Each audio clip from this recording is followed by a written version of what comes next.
আসসালামু আলাইকুম বন্ধুরা, আশা করি সকলে ভালো আছেন। আজকে আপনাদের জন্য নিয়ে আসলাম স্পাইরাল পটেটো ফ্রাই নামক একটা স্ন্যাক্স, যেটা বাড়িতে রাখা সহজ উপকরণ দিয়ে আপনারা বানাতে পারেন।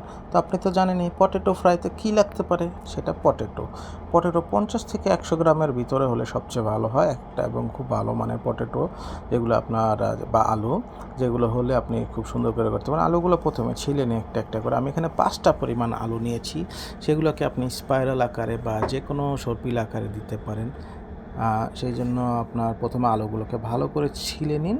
ছিলে নেওয়ার পরে আলুর যে আশেপাশে যে আলু তো সাধারণত গোলাকৃতি হয়, ওইগুলো সবগুলো খুলে বা সবগুলো কেটে তারপরে এটাকে আপনার স্কোয়ার সাইজ দিয়ে দিন বা আয়তাকার সাইজ দিয়ে দিন, যাতে আপনাদের যে কোনো সাইজ করতে ভালো হয়, হয়তো ফুল অথবা আপনার সিজারের মতো করতে বা ফ্লাওয়ারের মতো করতে খুব সুবিধা হয়।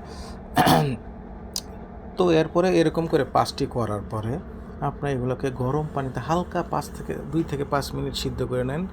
গরম পানির মধ্যে সিদ্ধ করবেন না, মানে গরম পানির মধ্যে জাস্ট ভিজিয়ে রাখুন 2 থেকে 5 মিনিট। এতে কী হবে জানেন, আপনি সিদ্ধ করার যখন তেলে ভাজবেন তখন সেটা সুবিধা হবে। এটা এইভাবে চলতে থাকুক।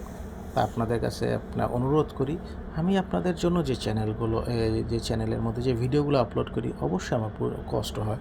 তো আপনাদের এই কষ্টগুলো কখন আমার কষ্ট মনে না হবে জানেন, যখন আপনার এই ভিডিওটা দেখার পরে আপনারা একটা লাইক বাটনে দিবেন এবং গঠনমূলক কমেন্ট করবেন এবং আপনার বন্ধুদের মাঝে শেয়ার করবেন, তখনই আমার এই কষ্টগুলো সার্থক হবে। তো অনুরোধ রইল। তো এখনও আলুগুলো 2 থেকে 5 মিনিটের মতো লবণ দেওয়া গরম পানিতে ভিজিয়ে রাখুন। তারপরে উঠিয়ে এখানে কিছু পরিমাণ লবণ এবং কর্নফ্লাওয়ার দিয়ে সাথে এবং লাল মরিচের গুঁড়ো দিয়ে ভালো করে মেখে নিন। দেখুন আমি এখানে 2টো ফুল আকৃতির এবং 2টো মানে সিজার আকৃতির 2টো কেটে নিয়েছি। আপনারা তো দেখতেই পেলেন, সেরকম করে কেটে নিয়ে এরপরে তেলে ভেজে নিন আপনারা খুব সহজেই। তো আপনাদের কাছে আবারও একটা কথা বলি, আমার এই ভিডিওতে দেখার পরে যদি আপনারা কোনো লাইক দেন, তাহলে আমার ভিডিওটা বানানোর যে কষ্টটা সার্থক হয়।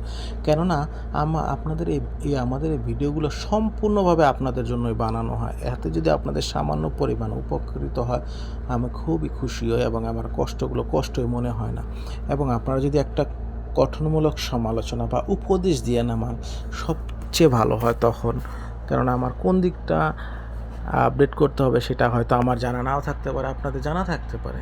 সেগুলো আমি জানার পরে আমি নিজের পরবর্তী ভিডিওতে এগুলো নিয়ে কাজ করে এবং ভালো করে আপনাদের সামনে আরও ভালো করে উপস্থাপন করতে পারবো। সেই জন্য আপনাদের একটা গঠনমূলক সমালোচনায় কমেন্ট খুবই দরকার, এবং আপনারা আপনাদের বন্ধুদের কাছে এটা শেয়ার করে দিবেন, যাতে খুব সুন্দর করে তারাও আমার ভিডিওগুলো দেখে এবং তারাও যেন তাদের বন্ধুদের কাছে শেয়ার করে।